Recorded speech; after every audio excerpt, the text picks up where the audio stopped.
Quando seu grupo de RPG, então, ele viaja para um dos planos exteriores, seja em D&D, Pathfinder, qual o sistema que você esteja jogando que tenha múltiplos planos, eles não acabam pensando que um plano bom é tipo um spa de descanso, e um plano mau onde um monte de demônios sai na porrada só porque eles podem. Esse tipo de leitura ingênua é o que torna as viagens para outros planos um negócio tão sem graça. A verdade é que os planos não são bons ou maus para os jogadores, eles são bons ou maus para si mesmos. Eu sou o Mestre Nagun e no vídeo de hoje eu vou te dar ideias para você implementar nessas viagens planares dos seus jogadores, para que eles não pensem assim, ó, estou aqui nesse plano bom e todo mundo vai me servir, ou estou nesse plano mau e todo mundo vai me matar. Assim vamos explorar a cosmologia do multiverso e criar uma coisa muito legal. Então já se inscreve no canal e vem comigo para mais um vídeo. Por que nesse vídeo eu vou falar sobre os planos exteriores de D&D? Eu acho a cosmologia exterior de D&D muito legal, com suas próprias individualidades, e assim a gente pode implementar de uma maneira muito legal aqui, beleza? Pensa o seguinte, nos planos exteriores, a moralidade não é um conceito relativo, mas imagine ela como uma espécie de força física, ok? Imagine então o alinhamento do plano bom, mal, neutro, leal, seja o que for que você queira adaptar para aquele plano,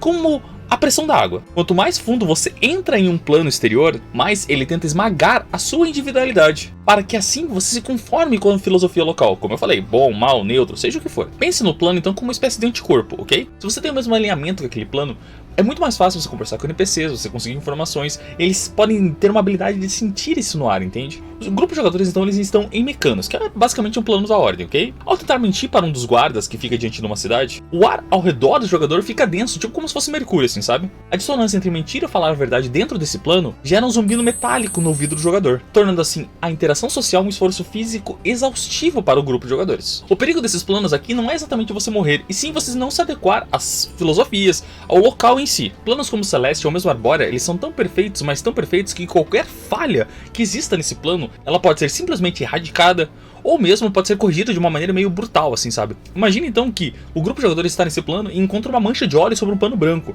A reação que esse plano vai ter, que as pessoas vão ter nesse plano, vai ser um pouco exagerada para o conceito dos jogadores. A harmonia não pede permissão, ela cobra a perfeição. Quando o grupo de jogadores for para um determinado plano, faz com que a beleza esmagadora, que a maldade suprema daquele lugar, ou mesmo a neutralidade, seja tão esmagadora, mas tão esmagadora, que constantemente o plano vai ficar revendo as intenções dos seus jogadores. Ah, se eles forem fazer algo bom, legal. Eles estão no plano bom, então vai ser legal. Se eles estão no plano mal, eles vão fazer o bem e eles se fodem, entendeu? E coisa assim, vai adaptando de acordo com o plano que você está mestrando. Um grupo de jogadores, então, eles viajam para a Arbórea. Lindo, maravilhoso, fantástico. O plano é perfeito, árvores para todo lado. E as árvores, então, elas soltam frutos que caem no chão e curam feridas. Porém, todavia, contudo, para que as mesmas sejam curadas, elas exigem gratidão. Esse jogador, então, ele colhe esse fruto e come o mesmo e não tem uma gratidão sincera. O gosto que ele tem não é um gosto bom, gosto doce, seja o que for, tem um gosto de cinzas. E aí sim, entra um conceito legal que você pode colocar. Esse jogador então, ele sofre uma penalidade de carisma, de sabedoria, seja o que for adaptável para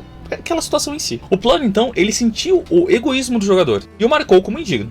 Concorda comigo? Naqueles planos considerados maus, Abator, Abismo, Hades, são de certa forma maus, concorda comigo? O perigo real não é a lava, e sim o consentimento. Como assim? Para que o grupo de jogadores então sobreviva àquela viagem, sobreviva a esse plano, então eles devem se adaptar à lógica do mesmo lugar. A crueldade desse plano não é um evento, e sim a filosofia sobre a qual aquele plano ele é regido pelas divindades superiores desse lugar, pelas próprias criaturas que caminham. O sistema desses planos ele é desenhado sempre para uma solução fácil, fazendo com que o jogador ele sempre busque uma pequena traição moral, como uma espécie de desculpa esfarrapada. O grupo de jogadores então ele está viajando pelos 9 infernos de Baator, beleza? E lá eles notam que eles têm que atravessar um rio de lava. Eles falam, pô, é longe pra caramba, mal conseguem ver o outro lado e tal. E de repente o diabinho aparece pra eles, né? Ó, eu vou ajudar vocês, tal, bonitinho, terninho, todo pomposo assim, e ele fala, ó, a única coisa que eu peço pra vocês, né, é que vocês assinem esse registro de entrada. Mas o que o grupo de jogadores não sabe é que se eles assinarem esse registro de entrada, esse diabinho que tá ali, que parece uma criatura tão inofensiva, mas pode acabar não sendo, ele vai ter prioridade sobre as almas dos jogadores, caso eles morram nesse mesmo plano. Planos neutros, então, eles representam o vazio do significado. O universo aqui, ele não te odeia, ele basicamente não reconhece a sua existência.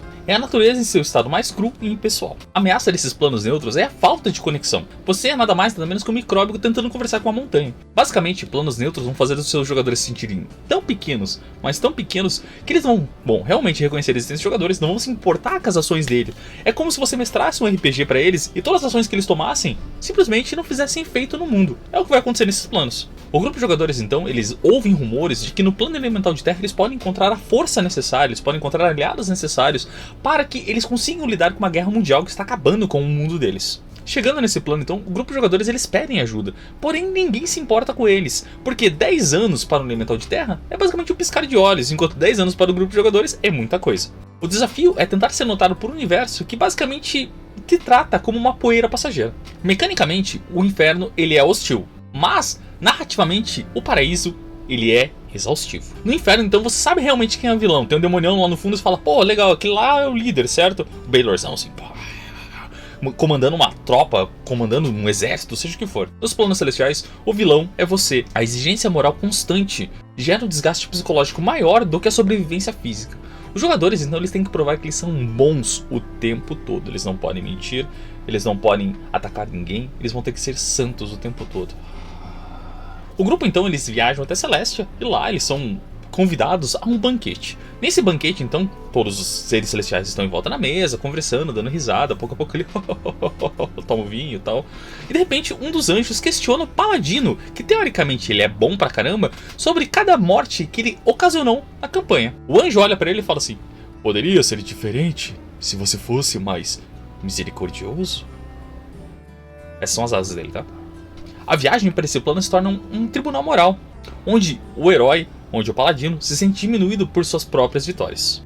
Um anjo, então, dentro de um plano bom, ele não vai ajudar os jogadores porque ele gosta dos jogadores. Ele vai ajudar os jogadores pelo que o grupo representa. Se o grupo, então, eles simplesmente desviam do caminho, o anjo em si, ele vira um executor. Esses anjos, essas criaturas bondosas, maldosas, neutras, seja o que for que exista nesse plano, então, eles são apenas extensões da física do plano, não indivíduos em si. Os NPCs planares, eles não debatem opiniões. Eles, então, declamam as leis cósmicas, as leis regidas por aquele lugar. Se o plano é bom, as pessoas, os NPCs, os seres que vivem naquele plano, eles vão ser bons, vão ajudar aqueles que eles consideram dignos. Se as criaturas são más, elas vão tentar enganar, elas vão tentar ferir, elas vão tentar fazer tudo de ruim para com os jogadores, para qualquer ser que esteja naquele plano. Um exemplo, então, o grupo de jogadores está atrás de um determinado inimigo deles, assim, certo? Ao chegar nesse inimigo, então, um arconte, ele surge de um portal, ele pula do teto de algum lugar para proteger esse inimigo que foi acusado injustamente. O grupo sabe que se esse cara ele conseguir realmente fugir, ele vai matar centenas de pessoas no seu caminho para executar o seu plano. Mas o Arconte ele impede a execução sumária desse cara. Ele fala o seguinte, a justiça deve ser processual, não passional. Esse Arconte então ele prefere um mau futuro sobre as regras da lei do que o bem feito através de um crime feito naquele momento. O objetivo final de qualquer plano que os jogadores forem visitar é fazer com que aquele grupo de jogadores então se torne parte permanente do mesmo. O plano em si, ele não quer que você vá embora. Ele quer que a sua alma se dissolva na geografia do local. O plano em si ele vai oferecer conforto ou mesmo pressão, até que o grupo de jogadores, até que pelo menos um dos personagens comece a concordar com a lógica do local. Seja ela boa, má, neutra, leal, qual for o conceito daquele plano. O grupo de jogadores, então, eles viajam pelo plano do caos, o Pandemônio nesse caso. Após dias e dias exaustivos, cansativos, talvez de uma escuridão suprema, o ladino do grupo, ele sente um desejo compulsivo de gritar todos os seus segredos para o plano. O plano em si, ele está fragmentando a sanidade do ladino, para que ele deixe de ser apenas um indivíduo e se torne assim apenas mais um uivo dentro daquele cenário, mais um uivo, mais o vento dentro daquele plano. Uma voz que se perde nesse lugar. Quando o grupo de jogadores, então, eles decidem fazer uma viagem planar, ou mesmo você os força, vamos chamar assim, a buscar coisas, a buscar informações em outro lugar, o plano em si ele deve ter uma individualidade, ele deve ter um pensamento, ele deve ter uma lógica própria. Por que que aquele plano é daquela maneira? Por que que aquele plano bom ele é tão bom? O que acontece se uma pessoa ruim entrar naquele plano? Se o plano em si ele é considerado mal, o que ele faria com uma pessoa realmente boa? São esses conceitos que você deve pensar quando o grupo de jogadores eles entrarem em um plano.